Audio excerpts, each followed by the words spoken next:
essential financial truth. And there is so much noise right now. There really is. But right now, there is one single announcement that's just dominating the conversation.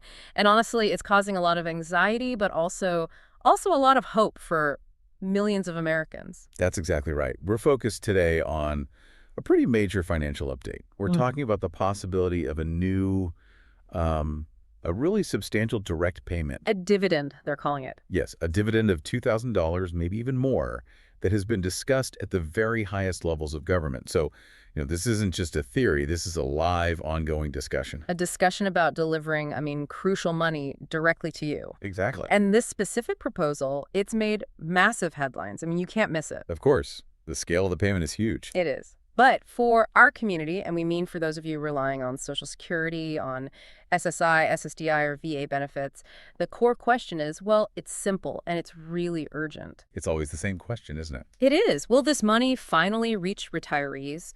Will it reach people on fixed benefits without some arbitrary exclusion? And that frustration it's more than just palpable. It's historically justified. We've heard from hundreds of our listeners who just feel perpetually left out of these big relief announcements. They feel forgotten. Totally forgotten. Yeah. There's this deeply ingrained skepticism among Social Security, SSI, SSDI, and VA beneficiaries. They just assume, and maybe rightly so, that there's going to be a footnote or an asterisk somewhere that somehow excludes them. We want to validate those concerns right away. We absolutely hear you, and we understand that history has, created this high degree of skepticism about whether you're eligible. It makes perfect sense. It does, and that's why our mission today is very specifically tailored to answer that one question. What about us? We want to provide some concrete clarity based on the source material we actually have. And we are working directly from presidential remarks concerning this $2,000 plus dividend. So we're going to unpack the specific, really crucial language that's been used to figure out the true eligibility for the low-income and fixed-income community. So if you're out there, you're struggling with rising costs, you're relying on those monthly checks to get by. This deep dive is for you. We really need to know if this potential $2,000 or even more is truly coming your way. Okay, let's get into it. Let's unpack this. We have a direct statement, a key quote that really sets the stage for what this payment is supposed to be. Right. And it focuses on two really important phrases that seem to be at odds with that skepticism we were just talking about. Exactly. The core language we're analyzing right now is this statement about a distribution of funds. And the phrases that matter most are, first, at least a $2,000 dividend for everyone will be paid. For everyone. Okay. And then, immediately following that, the exclusion, not high-income people. Those 4 words, everyone, and not high-income people. That's everything, isn't it? Those are the hinges upon which this whole discussion turns. This is the official starting point for analyzing this. And on the surface, those two phrases, they really seem to suggest maximum inclusion. It sounds incredibly broad. It does. And this brings us immediately to the mechanism of the payment, which is so crucial because it's what differentiates this proposal from the 3 previous stimulus checks we saw back in 2020 and 2021. How so? What's different? This money's being discussed not as, traditional relief spending that's funded by borrowing or domestic taxes. This is being framed as a distribution derived specifically from tariff revenues. Tariffs. Okay, let's stop right there and explain that distinction because that is really, really interesting. When we talk about tariff revenues, what are we actually talking about? We're talking about money that's collected by the government through international trade duties. So basically taxes that are levied on goods imported into the country. And why is using that money tariff revenue? Why is that so different, both politically and economically, from just, printing money or using general tax revenue like before? That's where this deep dive really begins. See, when the previous stimulus checks were issued, they were typically funded by debt. The government either borrowed the money or used existing general funds. And that, it increased the national deficit. Which is always a point of contention. Always. But using tariff revenue, that creates a completely different narrative. Yeah. It allows the proponents to say, look, we're taking money collected from foreign trade actions, and we are giving it directly back to American citizens. So it's framed less like a government handout and more like a benefit? A policy benefit, exactly. Something derived from an economic strategy rather than a domestic relief bill designed to fight a crisis. It completely shifts the discussion from government spending to revenue sharing. That's a very clever distinction. It is. It provides a very distinct why behind this specific proposal. The idea is that the government takes revenue generated through these economic measures, the tariffs, and then distributes it back to the public as a dividend. And that political framing might make the payment more palatable to lawmakers who are normally pretty resistant to deficit spending. Precisely. Okay, so this brings us back full circle to our core question, which is so critical for our audience. Because when they hear that word everyone, they immediately and understandably become skeptical. They remember past exclusions. They remember confusing eligibility rules. Exactly. And we really need to remember the sheer size of the community we're talking about here. It's massive. Oh, the range of beneficiaries is immense, and their dependence on these fixed benefits is acute. We're talking about Social Security retirees who've seen their savings just decimated by inflation. We're talking about veterans receiving VA benefits. Individuals on SSDI due to disability, SSI recipients who are living right at the poverty line. Don't forget Railroad Retirement Board beneficiaries, and of course, people receiving spousal and survivor benefits. All of them. And they're all asking the same thing. Is this time going to be different? That feeling of being sidelined, of being excluded, it's so legitimate. Yeah. Historically, the devil has always been in the details, right? Right. Or in some specific definition in the funding mechanism. But this time, the language is unusually broad. Everyone is included. The only people excluded are high-income people. So let's just deliver that initial broad answer right now, based purely on the analysis of the language in this funding mechanism. Let's just try to alleviate some of that immediate anxiety. Let's do it. Give it to us straight. Are the low-income fixed benefit communities included in this? Okay, the simple answer is this. Broadly, yes. Based on the language, at least a $2,000 dividend for everyone will be paid, not high-income people.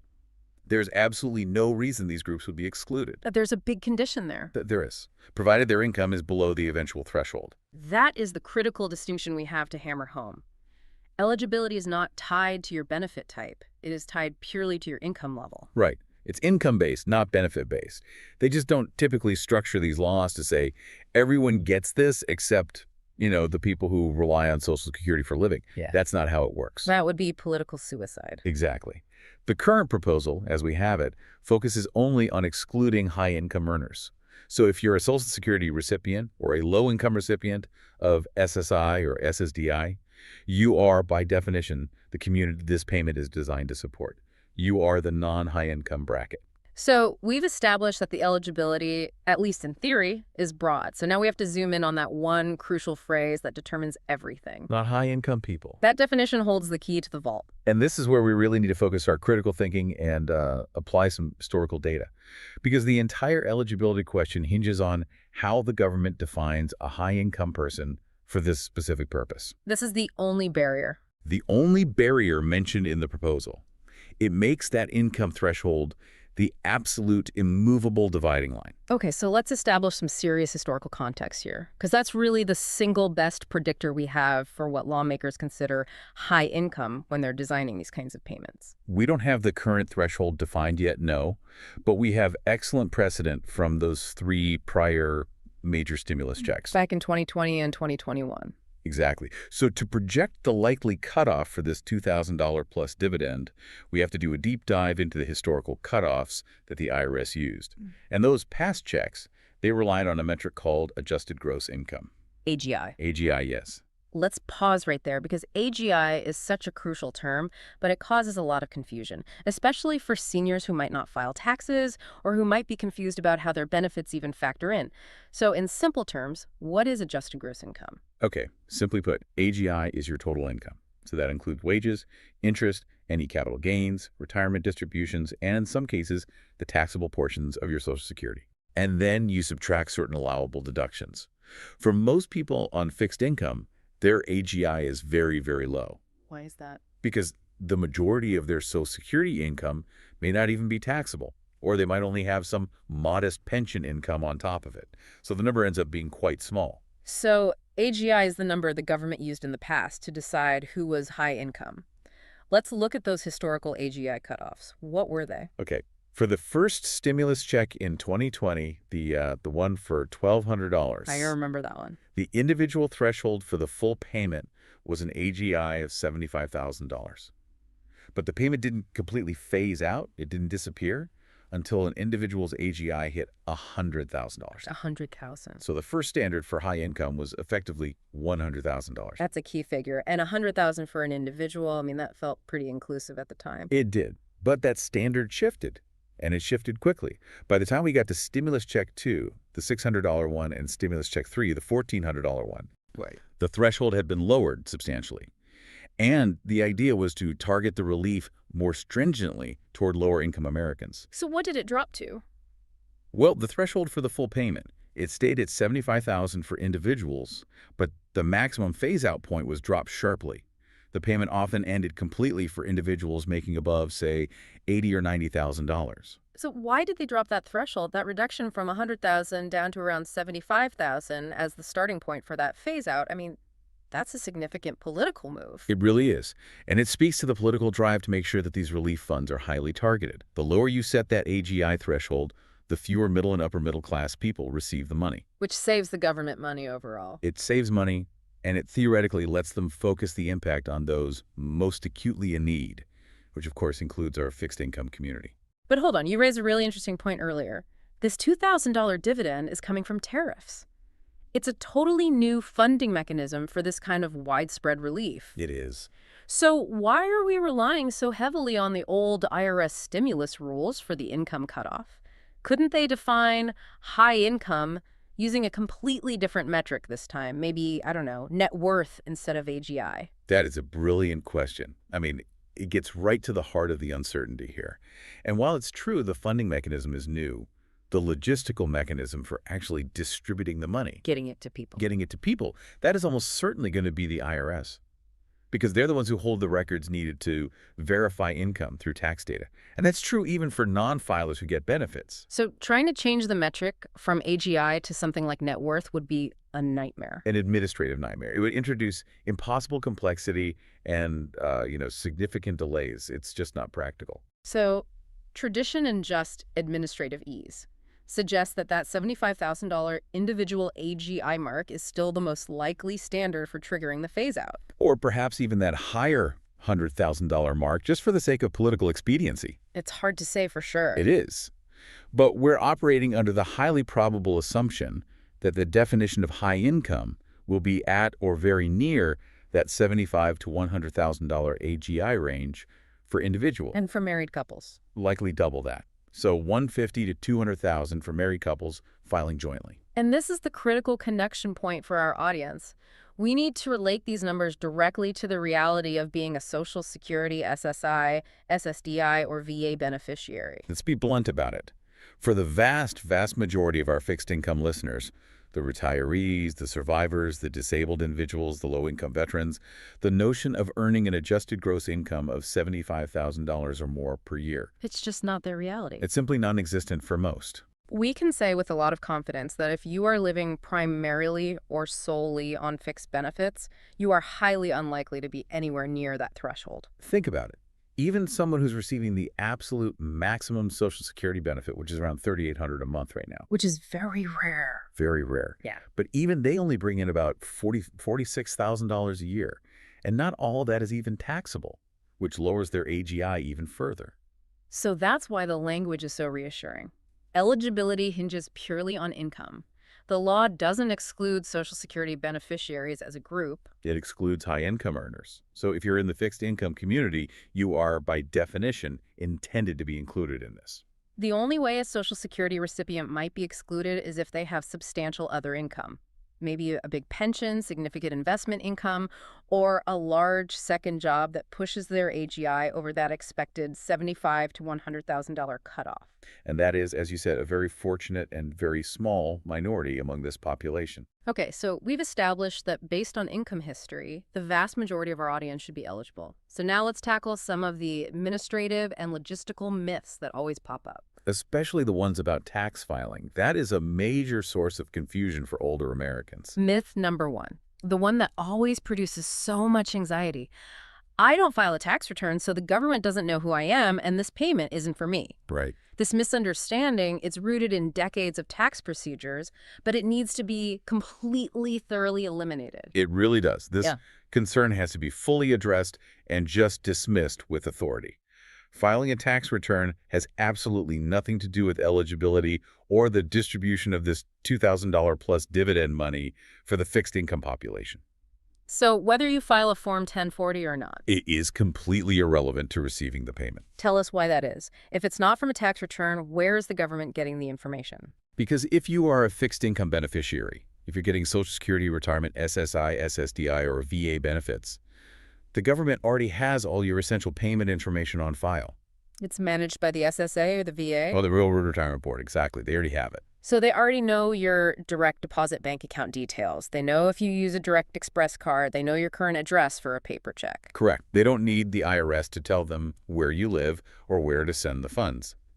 During the previous stimulus checks, the IRS and the Treasury Department successfully used these existing SSA and VA files to get payments to non-filers seamlessly. So they've done this before. They've done it 3 times. It established a functional, proven infrastructure that just bypasses the entire tax return filing process for this specific group. The presidential remarks said nothing about needing a tax return. The focus was purely on income and the revenue source. So we have to give the disclaimer that, this is not personalized tax or accounting advice. Of course. But the historical precedent is overwhelmingly clear. Your filing status has nothing to do with getting these specific relief payments if you're already receiving federal benefits. Okay, let's move on to myth number 2. This is only for people who are currently working or are disabled but looking for work. Does the source material suggest this payment is employment-based at all? Not in the slightest. The source material confirms the criteria are purely income-based. This is a dividend, intended to be shared among eligible Americans. So it doesn't matter if you're fully retired. Fully retired, permanently disabled, or even working a minimal part-time job that keeps you under the income threshold, it does not matter. It is a calculation based on your AGI, not your employment status. And that is a huge relief for so many people. People on SSDI who face really strict earnings limits, or for seniors who have fully left the workforce. So your status is irrelevant. Your income level is the only metric that counts. Absolutely. Okay, now let's clarify how the income thresholds usually work for people who might be, close to that limit. That important phase-out mechanism. We need to be specific here, maybe give some scenarios so people can really understand the math. Right. A phase-out is critical because it prevents what we call an eligibility cliff, where one extra dollar of income makes you lose the whole payment. Nobody wants that. No. So when income exceeds the limit, and let's just assume for now the full payment threshold is $75,000 AGI for an individual, there's typically a gradual reduction in the payment amount. Okay, let's use a hypothetical situation based on the old rules. Let's say the government approves a $2,000 dividend, and they set a phase-out rate of, say, a $50 reduction for every $1,000 you earn over that $75,000 limit. Walk us through a scenario. Okay, perfect. Let's take an individual whose adjusted gross income is $77,000. Okay, so just a little over. It's a little over. That's $2,000 over the $75,000 limit. Under our assumed phase-out rule, $50 per thousand over, you take that $2,000 excess, divide it by 1,000, which gives you 2. Right. Then you multiply that 2 by the $50 reduction rate, which equals a $100 reduction. So instead of getting the full $2,000, that person would get $1,900. It's a slope, not a cliff. Exactly. Now let's take someone who earns $85,000 AGI. Okay, a bit higher. Right. That's $10,000 over the $75,000 limit. So you divide 10,000 by 1,000, which is 10. Multiply that 10 by the $50 reduction rate, and you get a total reduction of $500. So their payment would be $1,500. $1,500. It makes the mechanism really clear. You keep getting a portion of the payment until your income hits a much higher secondary cutoff.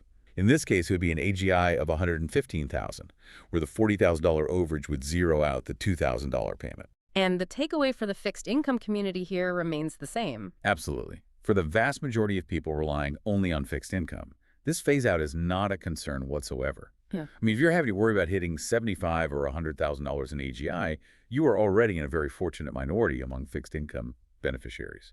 So, to summarize this section, forget about tax filing, forget about working status, focus only on your AGI. If you're well under that likely $75,000 to $100,000 range, you should be included based on all historical precedent and what's been said so far. Exactly.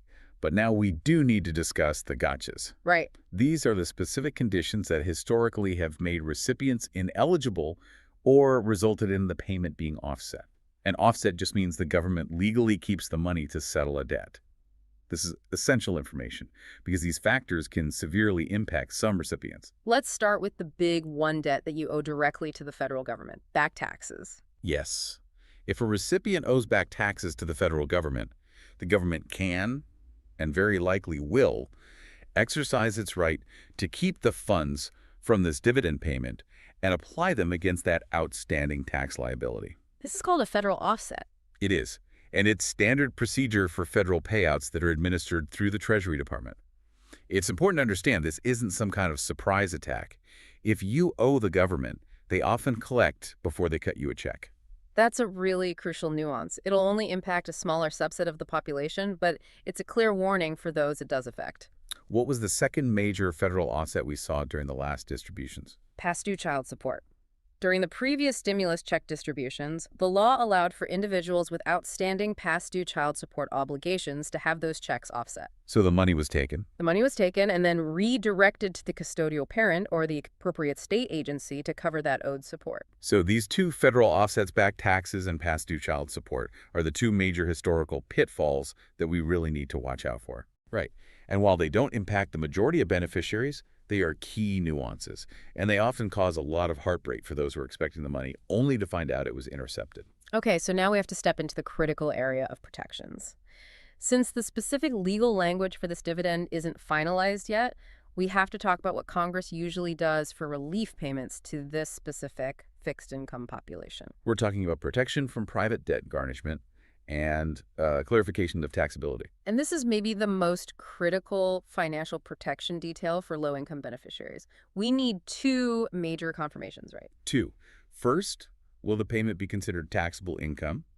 And second, and maybe even more importantly, will it be protected from garnishment by private debt collectors? Let's start with garnishment. In past relief efforts, especially those aimed at vulnerable populations, Congress has often made sure the payments were shielded from garnishment.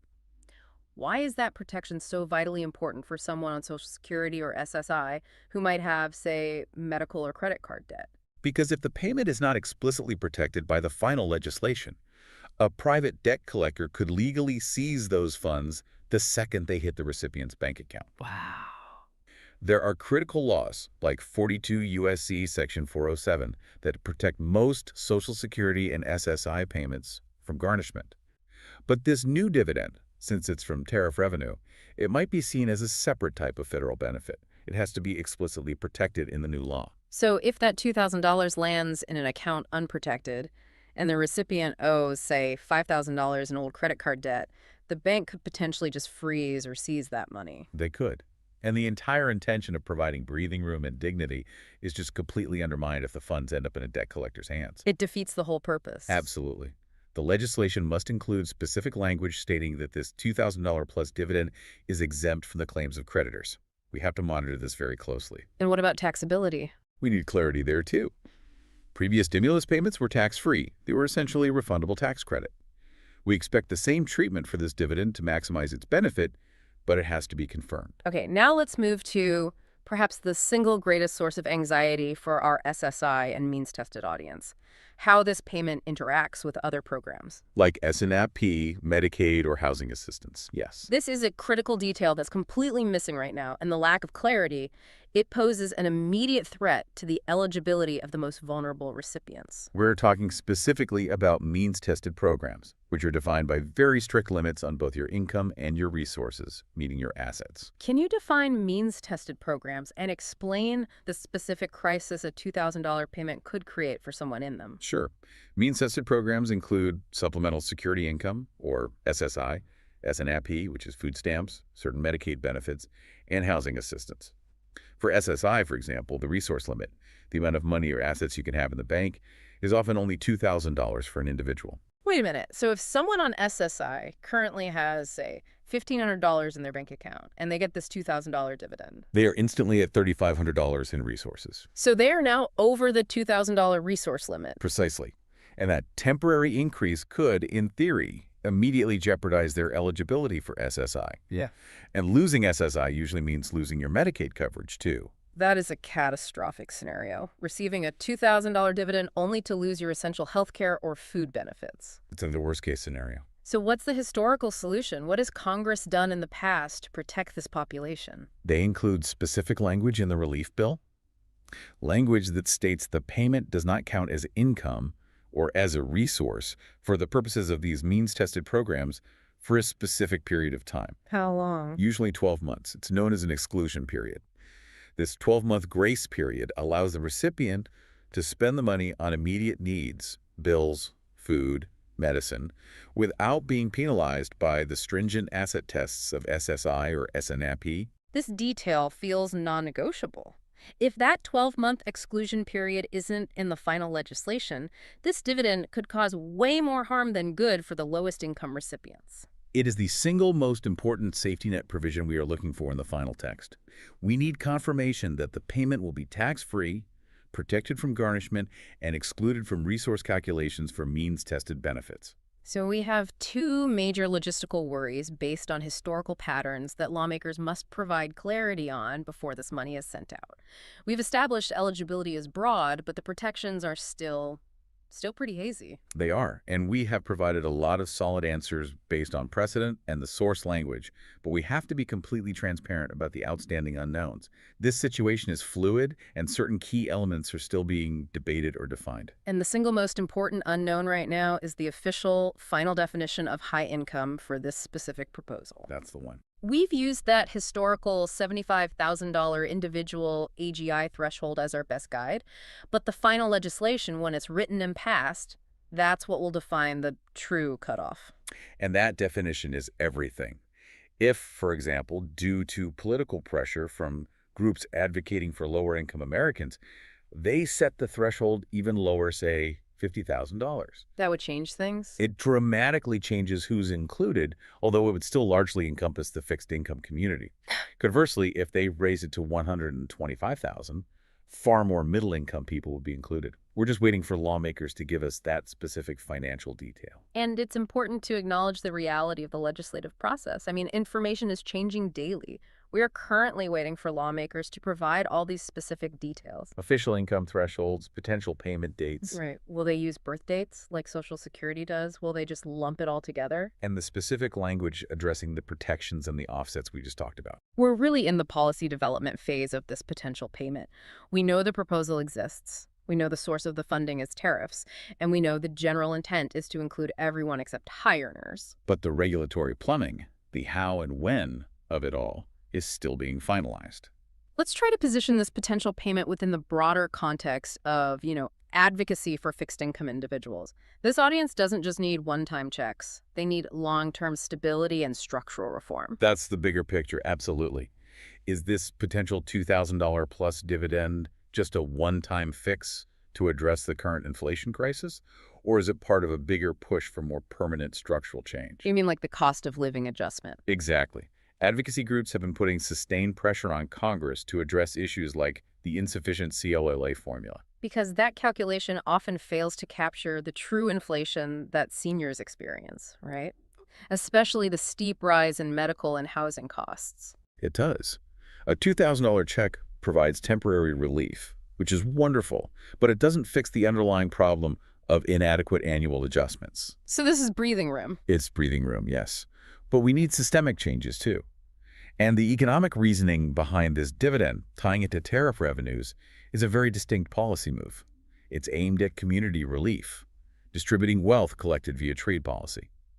But it remains to be seen if this signals a real commitment to long-term reforms that permanently improve the dignity and financial stability of fixed-income Americans. Okay, before we wrap up with our final summary, we have a crucial, very high-stakes warning that we have to deliver. This is absolutely essential for every single person receiving Social Security, SSI, SSDI, or VA benefits. Because every time a major payment is announced, the scammers target this group first. Immediately. We have to strongly warn the audience about potential scams. The second that news of this dividend becomes more solid, the scammers will just flood phone lines and email inboxes. They prey specifically on the vulnerable, on older adults, and on those who are desperate for the money. This is your absolute protection. The Social Security Administration, the IRS, and the VA will never call you, text you, or email you asking for money, for gift cards, or for personal information related to receiving this payment. They will never, ever tell you that you need to pay a processing fee or an enrollment fee Yeah. to get your $2,000. Remember the old stimulus scams? The phone calls claiming you needed to verify your bank account details. Or demanding you go out and purchase gift cards to pay some non-existent administrative charge. If you get a call, a text, or an email claiming to be about this dividend, and they're asking for your social security number or your bank details over the phone, It is a scam,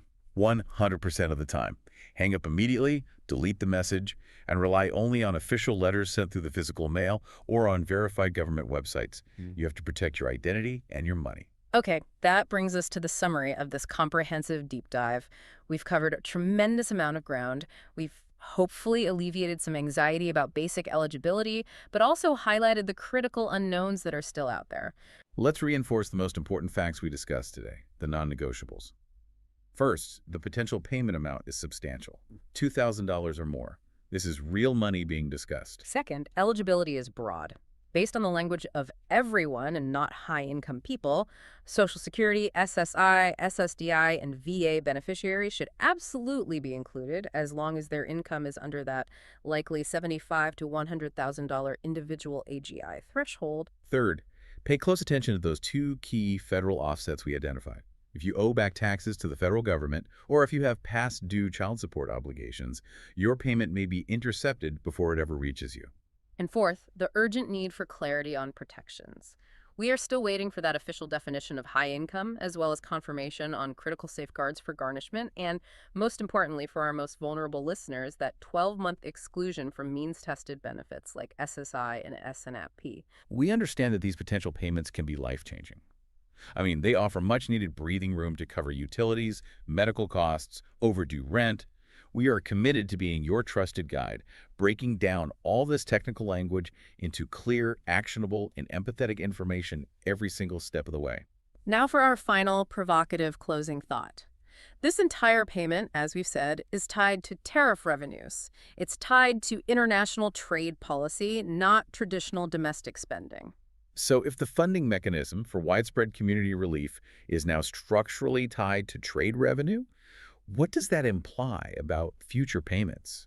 Does this create an entirely new stream of economic relief, one that's tied to global trade policy? And would that make these payments more frequent, less dependent on those contentious domestic appropriations debates? It's a fascinating precedent. It could fundamentally change how we think about economic policy and wealth distribution in the U.S. Absolutely. And the situation is dynamic. It is changing daily. The second that details like official dates and finalized income thresholds hit the wire, we will be right here to update you immediately.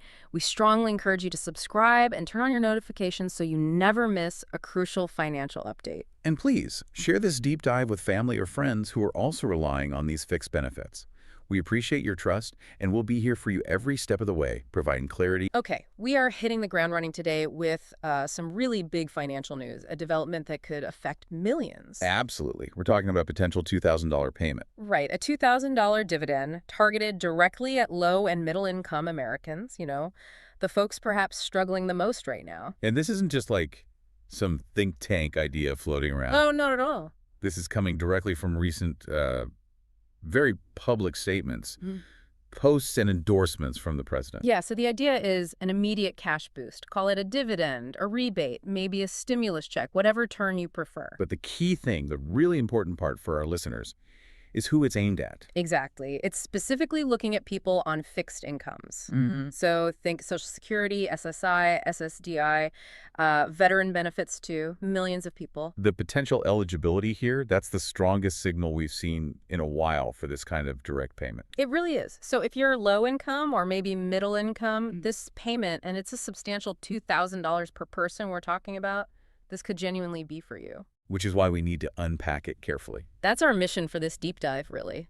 To guide you through all the layers, we need to look at exactly who they mean by low and middle income. Yeah. We need to understand the funding. How are they going to pay for it?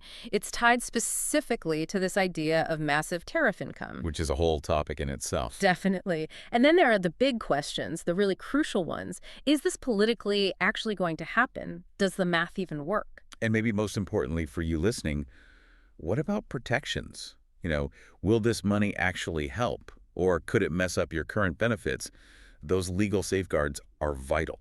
Yeah, that's non-negotiable for many people. And the politics are huge here because, well, the sources we're looking at point out this isn't the first time this idea has come up. Right. It's like the fourth time since January. Something like that. Different versions, different amounts, but the core idea of distributing money directly keeps reappearing. So we have to look hard at the funding math. This tariff idea, is it really going to cover it without adding to the debt like they claim? And we need to analyze the specific words they use. That phrase, low and middle income USA citizens, that's what gives hope, right? It does. But then there's this complete silence on the legal protections, the things people on fixed incomes absolutely need clarity on. It's a real contrast. Okay, let's unpack this properly then. We're diving into this massive update about a $2,000 payment. It's been put forward and then, really emphasized again very recently by the president. Well, double down on it. Exactly. And for our community, for listeners who rely on fixed income, this might be the single biggest piece of financial news this whole year, just because the language seems so, well, targeted this time. And we absolutely get that anticipation. I mean, when you're living on a fixed budget, right, and inflation is just eating away at everything. Yeah, outpacing COLA adjustments easily. Right. A sudden $2,000 isn't just like a nice little extra. Yeah. It could be the difference. Paying a big medical bill, catching up on rent, utilities. It's a potential lifeline. It really is. And because of that, we owe it to you, the listener, to really scrutinize every single detail we have. Rigorously. Couldn't agree more. So our mission today, it's really custom tailored for you, especially if you're one of the millions, low income, fixed income, receiving Social Security, SSI, SSDI, VA benefits. All those groups. And you've been watching these headlines thinking, okay, but will I actually get this? Or am I going to be left out again because I don't file taxes? Or just because I get benefits? And those are valid worries based on past experiences. They really are. We remember the confusion last time, the stress around the stimulus rollouts. Yeah, eligibility often seemed tied directly to filing a tax return, which, immediately creates hurdles for many low-income seniors, people with disabilities, folks who just aren't required to file. Exactly. They got left out or faced huge delays. But this new messaging, the way it focuses squarely on income status, that feels different. It signals a potential shift, and that's something we need to celebrate, but also examine really closely. Okay, so the core announcement, it came via these presidential posts online. Initially, it sounded quite broad, like a $2,000 payment for everyone, but then, crucially, not including high-income people. Right, and that initial wording, everyone, that caused a bit of confusion, didn't it? It did, because everyone could mean a lot of things. But the clarification came pretty quickly after that. Yes, that follow-up post was key. It defined the group much more clearly as, and this is the exact quote, low and middle income USA citizens. And that phrase, low and middle income USA citizens, that's the linguistic key, isn't it? That unlocks the potential for our audience. Absolutely. It immediately narrows the focus. It moves away from, say, your tax filing status and puts the emphasis squarely on your economic situation, your income level. So by cutting out the high earners and focusing on low and middle brackets. It inherently sweeps in the vast majority of people who rely on fixed income benefits like Social Security, SSI, VA payments. Their income levels generally place them firmly in those categories. And this is where it gets really, really interesting for the low-income community specifically. This clarification, it really suggests genuine hope for benefit recipients. It feels like an acknowledgement of their economic vulnerability. So let's guide you through the details now, starting with, okay, what do they actually mean by low and middle income? Okay, let's start with the basics. The specifics of the payment itself, based on what the president has stated. Right, the amount seems clear. Yes, it's described as a dividend of at least $2,000 a person. At least $2,000. And we mentioned the language shift. It started a bit vague, everyone. Not high income. Correct. But that follow-up, that commitment that the $2,000 would go to low and middle income USA citizens, that's what makes this proposal feel different. Why is that specific wording so important? Well, it strongly suggests that eligibility will be determined using income data the government likely already has. From Social Security, the VA, maybe past IRS records for others. Instead of requiring everyone to file a new tax return just to claim this one payment? Exactly.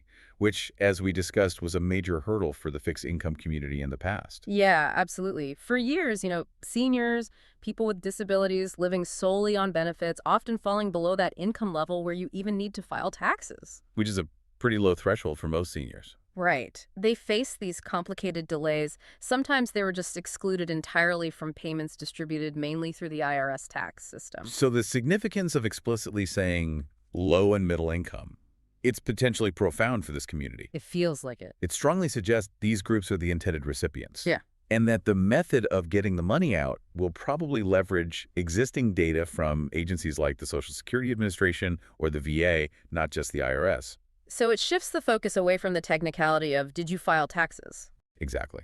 And puts it squarely onto the person's actual economic need, their income level. Which makes sense, right? If the real goal is effective economic relief for people being squeezed by rising costs, utilities, food, housing, what we call the fixed income squeeze. Then targeting low and middle income is the most direct, logical way to do it. Yeah, it seems obvious when you put it like that. And we really need to emphasize this. Historically, the main way stimulus has been distributed is based on income. Okay. What's really noticeable here is what wasn't said. The source material, the posts, they don't mention anything about needing to file a tax return. Not a word. That's a significant omission. It is. Based on the last couple of big stimulus rounds, the core factor seems to be your income level. And for anyone getting SSI or maybe lower Social Security payments, their income automatically puts them in that low-income bracket. Okay, so that brings us to the big unknown, but we have to talk about it. Defining high income. Where's the cutoff? Correct. We're definitely speculating a bit here on the high-income threshold because the official line in the sand, that specific dollar amount defining who's high income and thus excluded, that's missing. We don't have the legislative language yet. Exactly. So we have to look back, use historical precedent to give you, the listener, the most likely scenario. And what does history suggest? What were the cutoffs like for the stimulus packages a few years back? Based on those, the speculation centers around roughly $75,000 for an individual. Okay, $75K for a single person. And probably around $150,000 for a married couple filing their taxes together. Let's pause on that $75,000 figure for an individual.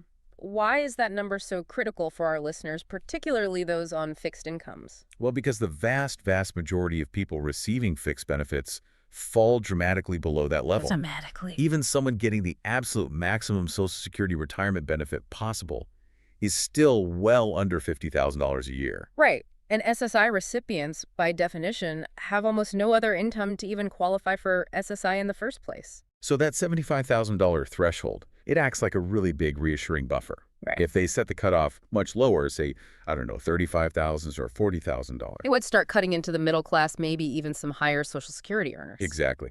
But setting it up there, $75,000 or maybe even a bit higher, it confidently includes pretty much everyone listening who is retired, has a disability, or relies on fixed benefits. And we can kind of ground that speculation in wider statistics too, right? The average household income last year was around $83,000. Approximately, yes. So if the stated goal is to reach middle-income Americans, they really can't set the exclusion threshold below the national average household income. It wouldn't make sense politically or economically. Yeah, that tracks. So setting that cutoff somewhere in the $75,000 to maybe $100,000 range for individuals, that reinforces the idea that the plan is likely to include the vast majority of middle-income earners, while maybe excluding the top 10, perhaps 15% of earners. Which lines up perfectly with saying it's for low and middle income USA citizens. Precisely. So wrapping up this first part, the who seems pretty clear and frankly quite promising for our audience right now. Okay, so part one gives us, strong clarity on the who. Explicitly low and middle income, which effectively means the fixed income community is almost certainly included. Great. Now we have to shift gears, big time, to part two. The complex, maybe messy financial reality. How do they plan to pay for what could be $500 billion? Right. This is where it gets maybe less straightforward. Yeah. We move from social policy, who gets the money, into the weeds of political economics. The big question, where does $500 billion or something close to it suddenly appear from, especially without sparking a huge political fight about adding to the national debt? The proposed answer, the mechanism they're pointing to, is the source of the funds, tariff revenue. Okay, tariffs. The proposal specifically says the money comes directly from massive tariff income. This is presented as the key element, making the whole thing financially viable and supposedly debt neutral over the long haul. We should probably quickly define tariffs, just for clarity. Good idea. So tariffs are basically taxes. Taxes that the U.S. government puts on goods and services imported from other countries. And who pays those taxes? Technically, the importing companies here in the U.S. pay the tax to the government. But realistically, those costs often get passed along down the chain, potentially ending up in the prices consumers pay for those imported goods. Got it. And this massive tariff income the president talks about, is it really that massive? Well, the numbers are actually pretty staggering. Hmm. Recent reports suggest the U.S. has drawn in something like $195 billion in tariff revenue just so far this fiscal year. Wow, $195 billion already. That's a lot. It is. It works out to roughly $30 billion coming in each month just from these import taxes. Okay. So if you project that pace out for a full year, You get to. around $350 billion over a 12-month period. That's the current annual projection based on the pace so far. $350 billion a year from tariffs. Okay. But I remember seeing even bigger numbers mentioned Yeah. long term. Yes, that's where